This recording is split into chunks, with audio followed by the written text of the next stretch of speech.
તો ગુજરાતમાં ગઈકાલ રાતથી જ વરસાદી માહોલ જામ્યો છે અને આજે પણ સાર્વત્રિક વરસાદની આગાહી કરવામાં આવી છે। ત્યારે અનેક વિસ્તારોમાં વરસાદ ખાબક્યો। અમદાવાદમાં રાત્રે વરસેલા વરસાદના કારણે વહેલી સવારે પણ અનેક વિસ્તારમાં વરસાદ ખાબક્યો હતો। તો સાથે જ મધ્ય ગુજરાતના વડોદરા, આણંદ, ભરૂચ સહિતના વિસ્તારોમાં વરસાદ જોવા મળ્યો। આ તરફ ઉત્તર ગુજરાતના બનાસકાંઠા, સાબરકાંઠા, મહેસાણા સહિતના વિસ્તારોમાં પણ વરસાદ જોવા મળ્યો હતો। દક્ષિણ ગુજરાતના વલસાડ, નવસારી, ડાંગમાં વરસાદી માહોલ જોવા મળ્યો। તો સૌરાષ્ટ્રમાં પણ ભાવનગર સહિતના વિસ્તારમાં વરસાદી માહોલ જોવા મળી રહ્યો છે।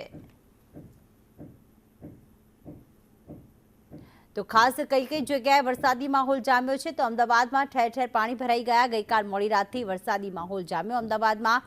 વડોદરા શહેરમાં પણ પાણી ભરાતા લોકોને હાલાકી। અત્યારે બનાસકાંઠા, ડાંગ છે, મહેસાણા છે, ભાવનગર, શિનોર અને નવસારી આ તમામ જગ્યાએ વાદળછાયું વાતાવરણ છે અને વરસાદી માહોલ જામ્યો છે। એટલે કે હાલમાં ભલે વરસાદ રોકાઈ ગયો છે પણ હજી પણ વરસાદ પડવાની આગાહી વ્યક્ત કરવામાં આવી છે।